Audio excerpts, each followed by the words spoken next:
అండి, అందరికీ నమస్కారం. వెల్కమ్ బ్యాక్ టు గుడివాడ వంటలు. నేను మీ శంషాద్ని. ఈరోజు మన రెసిపీ వీడియో వచ్చేసి మొహరం స్పెషల్, చాలా ఈజీగా సింపుల్గా తయారు చేసుకునే, నోటిలో వేసుకుంటే వెన్నెలా కరిగిపోయే రోట్ రెసిపీ.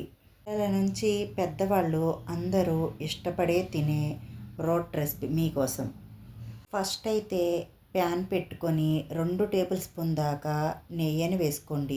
నెయ్యి కరిగాక ఒక 10 నుంచి 15 దాకా బాదం పప్పులు, 15 దాకా జీడిపప్పు పలుకుల్ని వేసి లో టు మీడియం మంట మీద పెట్టుకొని ఈ డ్రై ఫ్రూట్స్ని దోరగా ఫ్రై అయ్యేంత వరకు ఫ్రై చేసుకోండి. గోల్డెన్ షేడ్ వచ్చిన ఈ డ్రై ఫ్రూట్స్ని వేరే గిన్నెలో తీసుకోండి.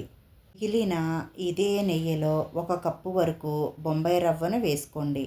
మంటను లో టు మీడియం ఫ్లేమ్లో అడ్జస్ట్ చేసుకుంటా ఈ రవ్వను దోరగా ఫ్రై చేసుకోవాలి.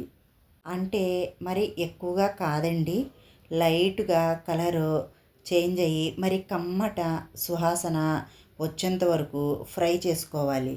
ఈ రవ్వలోని పచ్చివాసన అంతా పోయి మంచి సువాసన ఇల్లంతా గుమాయించేసిద్దండి. అప్పటి వరకు మనం మంటను అడ్జస్ట్ చేసుకుంటా ఈ రవ్వను ఫ్రై చేసుకోవాలి. రవ్వ అనేది చక్కగా ఫ్రై అయిపోయిందండి. ఇప్పుడు మనం స్టాప్ చేసేసుకొని ఈ రవ్వను వేరే గిన్నెలోకి తీసుకొని రెడీగా పక్కన పెట్టుకోండి. పూర్తిగా చల్లారనివ్వండి.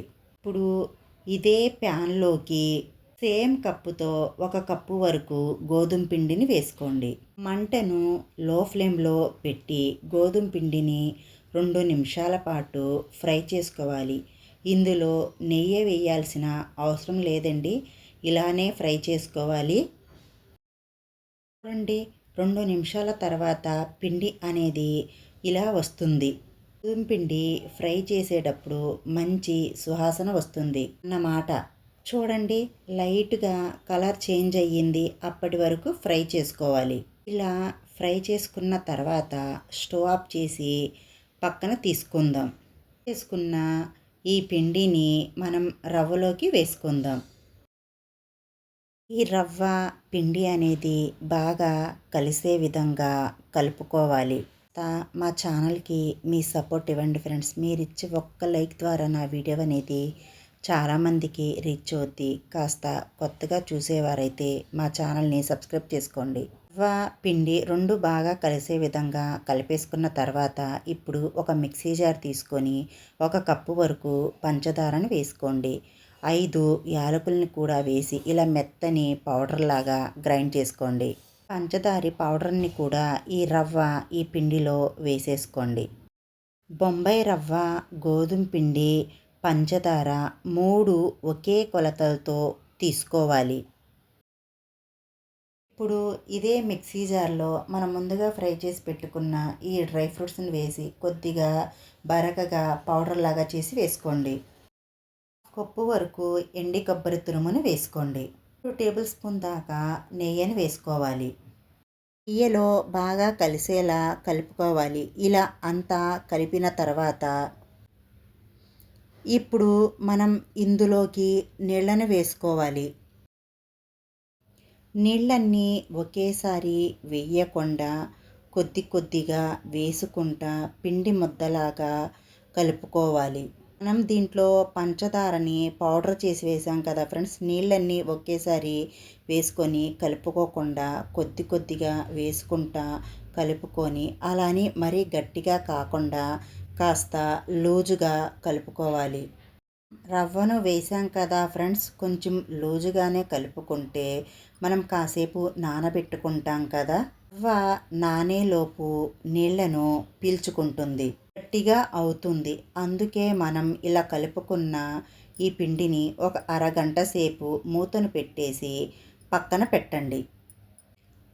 ఇప్పుడు అరగంట తర్వాత చూపిస్తున్నానండి. చూడండి, మన రవ్వ అనేది చక్కగా నానిపోయింది, గట్టిపడింది. ఇలా ఉండాలి అన్నమాట. అయితే చేతికి కొద్దిగా నెయ్యిను అప్లై చేసి పిండిని ఇలా ముద్దలాగా కలుపుకోవాలి. 2 నిమిషాల పాటు సాఫ్ట్గా కలుపుకోవాలి. నిమిషాల పాటు ఇలా కలుపుకున్న తర్వాత ఇప్పుడు మనం చేతికి కొద్దిగా నెయ్యిను అప్లై చేసుకొని కొద్దిగా పిండి ముద్దను తీసుకొని రౌండ్ బాల్ లాగా చేసుకోండి. మీరు కొద్దిగా పెద్దగా చేసుకోవాలంటే కొద్దిగా పిండి ముద్దని ఎక్కువగా తీసుకోండి.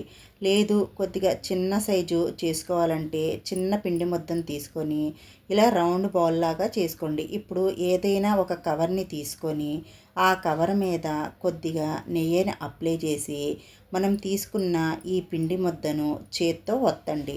లేకపోతే చపాతీ పీట మీద కొద్దిగా నెయ్యిను అప్లై చేసి ఈ పిండి ముద్దను పెట్టి చేత్తో ఒత్తుకోండి. కానీ మరీ మందంగా ఒత్తుకోకూడదు, మరీ పలచగా ఒత్తుకోకూడదు. వీడియో క్లిప్లో చూపించే విధంగా ఒత్తుకోండి. దీని మీద కొద్దిగా గసగసాలను వేసుకోండి. మీకు నచ్చిన డ్రై ఫ్రూట్స్ని ఇలా చిన్న ముక్కలుగా కట్ చేసి వేసుకోండి. ఇక్కడ నేను కొన్ని పిస్తా పప్పులని, కొన్ని బాదం పప్పుల్ని, జీడిపప్పుల్ని సన్నగా కట్ చేసి వేసుకున్నాను. మీకు నచ్చిన డ్రై ఫ్రూట్స్ని దీని మీద వేసుకోండి. తయారు చేసుకున్న ఈ రోట్ని ఇప్పుడు మనం వేరొక ప్లేట్లోకి పెట్టుకుందాం.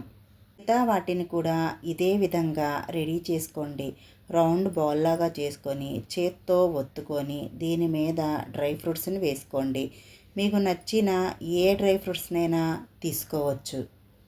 అన్నీ ఇదే విధంగా ప్రిపేర్ చేసుకొని రెడీగా పక్కన పెట్టుకోండి. ఇప్పుడు మనం ముందుగా స్టవ్ ఆన్ చేసుకొని స్టవ్ మీద ప్యాన్ పెట్టుకొని 1 టేబుల్ స్పూన్ దాకా నెయ్యిని వేసుకోండి. నెయ్యి వేడయ్యాక మనం తయారు చేసుకున్న ఈ రోటిని వేసి మంటను ఫ్లేమ్లో పెట్టి మనం వేయగానే కలపకుండా ఒక 5 నిమిషాల పాటు ఫ్రై అయిన తర్వాత మనం రెండో వైపుకి తిప్పుకుందాం. వైపుకి తిప్పుకున్న తర్వాత కొద్దిగా నెయ్యిని వేసుకొని అటు ఇటు తిప్పుకుంటా మంచి క్రిస్పీగా ఎర్రగా అయ్యేంత వరకు మనం ఫ్రై చేసుకోవాలి. మంచి క్రిస్పీగా ఎర్రగా ఫ్రై అయిపోయింది కదండి. ఇప్పుడు మనం ఈ ప్యాన్లో నుంచి తీసేసుకొని వేరొక ప్లేట్లోకి పెట్టుకుందాం. తేనండి ఎంతో రుచికరంగా ఉండే నోటిలో వేసుకుంటే వెన్నెలా కరిగిపోయే రోట్ రెసిపీ మీకోసం. మీకు ఈ రెసిపీ వీడియో నచ్చినట్టయితే మా వీడియోకి